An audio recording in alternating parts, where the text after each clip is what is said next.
truth. Cheers. Tech Tuesday from the bench. Although, technically, it's Tech Wednesday, and I'm at the desk. The bench is over here. Trying to do this episode yesterday was a complete pain. The audio was absolutely trashed. I got cheesed off and said, stop. Let's do this tomorrow. Emailing back and forth with a viewer, Robb. Hey, Robb. Talking about the difference between Raspberry Pi and microcontrollers. Why would you use a Raspberry Pi when you can do everything with a microcontroller? Robb and I, it turns out we have a very similar career path up until a certain point. And then I branched off into more conventional IT, and he's stuck in the microcontroller world. Long story short, it's a different kind of hammer. And that's, what we were able to flesh out for him. And just for quick educational purposes, this is an Arduino Mega 2560. The general consensus is this is a microcontroller. In reality, this is the microcontroller. So what Arduino and a lot of other companies have done is they've broke this out into a manageable platform for most people. The microcontroller is there. Power supply circuits are there. Input output is there. This is a modern way of doing it. One of the old school ways, which is breadboarding it. And I've been around longer than, well, not longer than breadboards, but yeah, I've done it on perf stock for circuit boards as well. Microcontroller, power, communications, it's done here. In this case, this is a USB to FTDI serial communications module. So from here, you would wire everything in, input, output, direct pin to pin, power pin to pin, and etc. One way of doing it, another way of doing it. Just that simple. One of Robb's questions was, had I installed Ubuntu for Raspberry Pi on a Raspberry Pi? Long story short, no. I do run Ubuntu on laptops and on my server, but I've never done it on the Pi, so guess what we're doing today? I've already started downloading this, but just to make it for your knowledge to be able to follow along, what we're doing here, since with Raspbian and Raspberry Pi and or Raspberry Pi OS, depending on what you want to call it, most people are going to download the desktop. That's what I have started to download here. So once this completes, I'll see you guys when it's time to make the image. It's just like I've shown you before. We're going to start up, in this case, Balena Etcher. You can use whatever software you prefer to create images. There's a lot of different ways to do it. And yeah, like we've done before, we're going to select our image. In this case, Ubuntu 2010. We're going to move on. We're going to select our target. And this error next cracks me up. Yes, I know what size it is. I put it in there. I don't know why Balena does that. One of the other burning packages does that as well. It's like their mindset is, it must be tiny. Although, you want to run as small of an image as possible on as small of an SD as possible. This is just my mindset, because you should not be habitually writing data to the SD. You should store that data on a USB drive, thumb drive, or something like that, and try to minimize how much you beat up SD cards, because they will fail. Any storage medium, with the possible exception of optical, 300 years down the road, it's going to fail. So anyways, back up. All right, let's get this burning, and then I will see you guys in the next step. Dope. Why did that not go?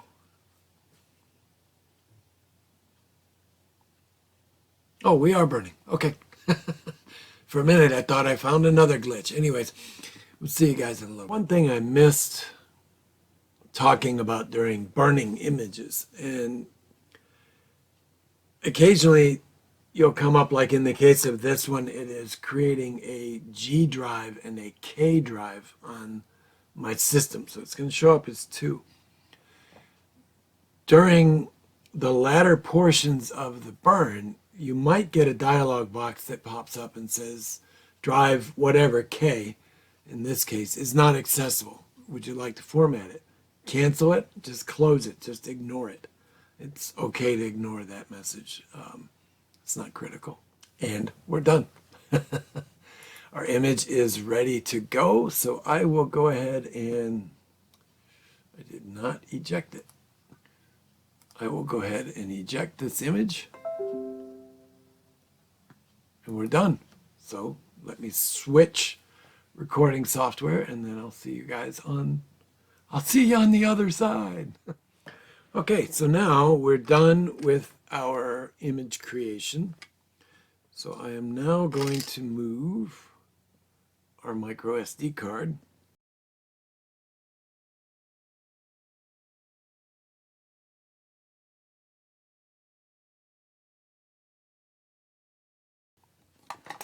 over to the Raspberry Pi 4, insert it, and let's power it up and get started with the next portion of the build. I've moved my video box to the upper right corner just to give us a better view of any information that comes up across the screen during the install. Arguably, I could record this separate as its own channel and then add my video, my mug in, but I prefer to do it this way. It just saves me on edit time. Yeah, I know, I'm lazy. So, we're working up the first boot. Now this is, I didn't make it this far yesterday, so we'll see how this process goes. Anyway, let's let this run, and I'll see you guys in a little bit. So, that was quick. Coming up to our first boot.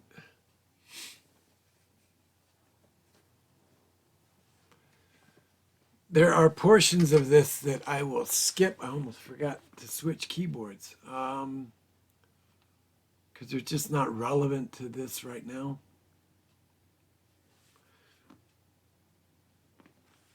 Again, this is more just a look-see. I'll have to edit this part out, or at least mask it off. Oh, it's highlighted, but it was not active.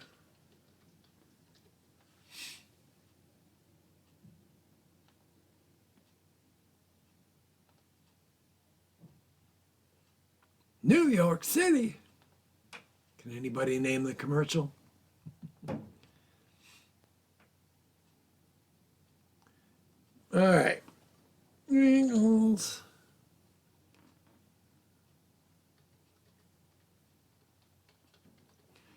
Just trying to give it a unique name. It's probably worth reiterating that every computer should have a unique name on your network. So if you have more than one. All right. Now we're going to run through the system install and then do all our updates.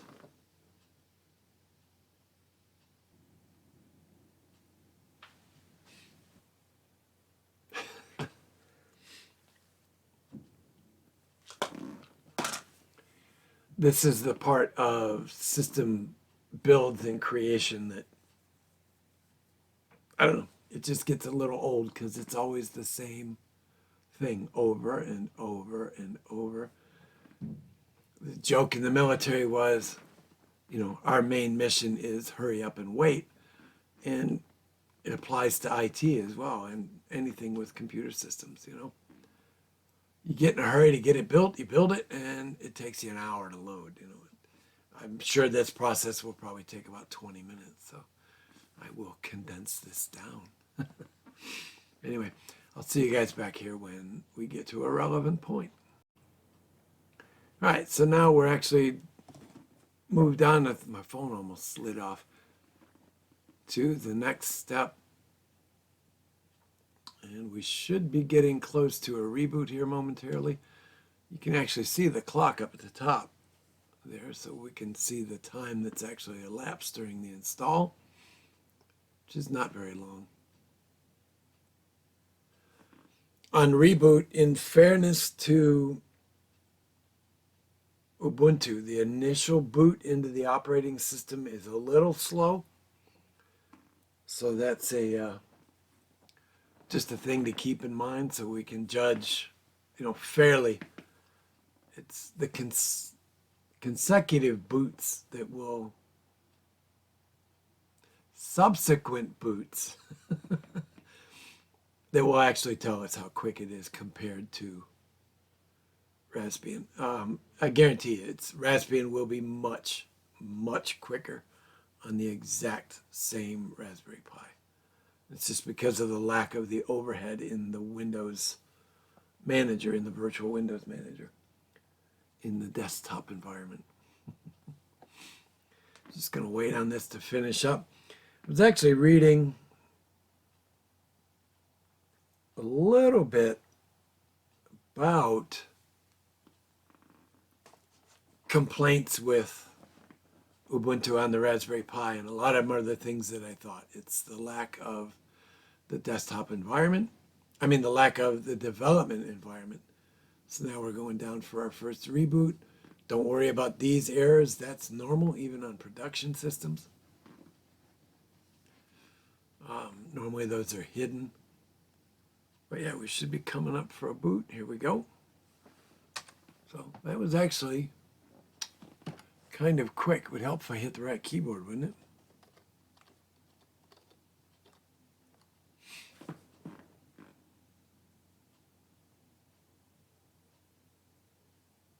Again, this will be a little slow the first time through.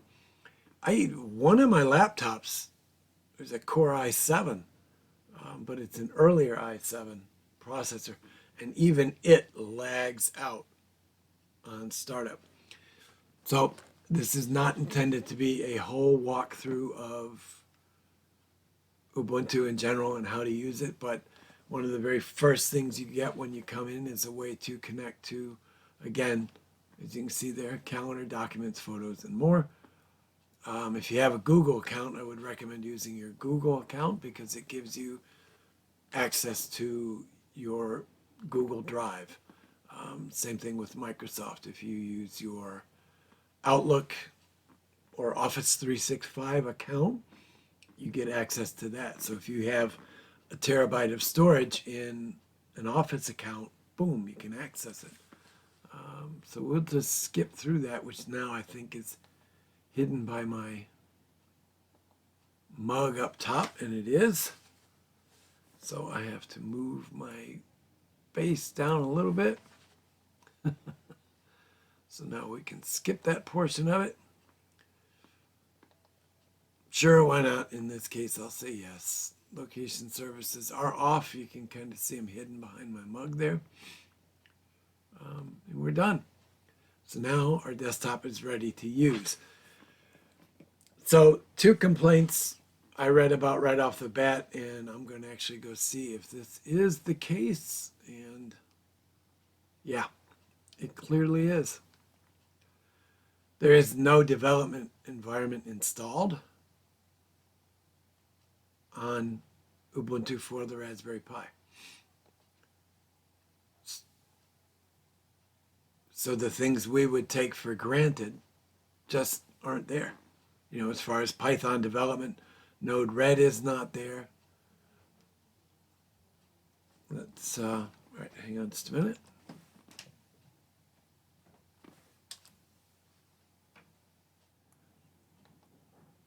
All right, so let's get over here real quick. Let me move my mug back down to the bottom while we're waiting on the Software Center to start up. So yeah, we've already seen Node-RED is not installed. There's no Python development installed. Because there's no Python development environment installed, I can tell you with that, GPIO is not available.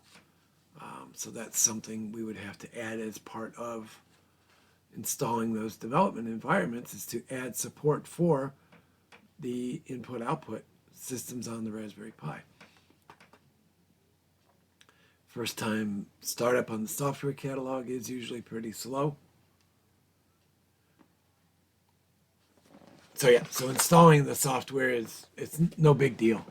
If you have questions, as always anyways, like, comment, subscribe. But if you comment down below questions on installing them, I can either answer them or create a separate video on installing necessary applications.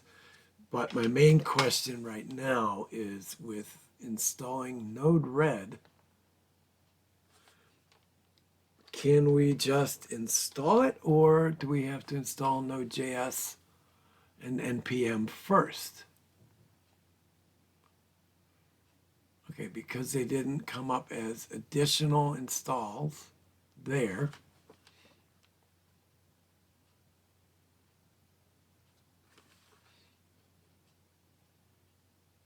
Auto-built version, so it comes with everything. Good. So they've now made it at least a little bit easier on the average user, but I do find it a little... I'm going to go ahead and start these updates. I'll need my password here in a second.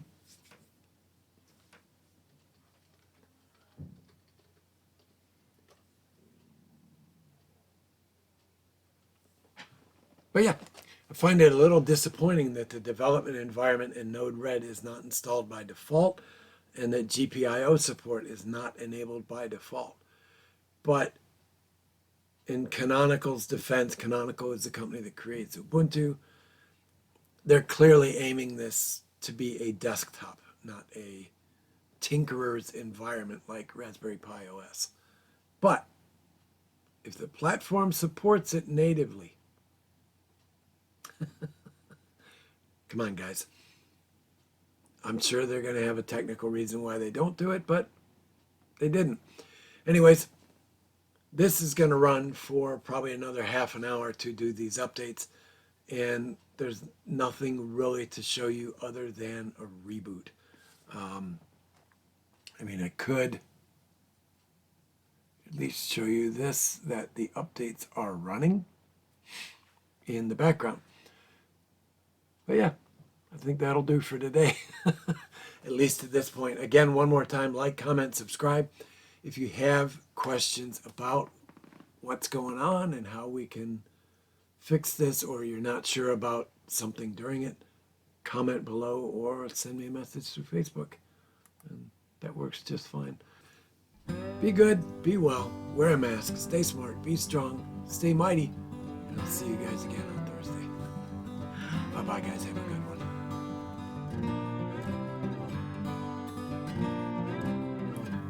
So one thing I didn't talk about during the episode that I really kind of wanted to touch on was the HDMI capture actually working proper. It's the best thing in the world. So using OBS, which I've talked about before, I now have 3 scenes for desktop recording.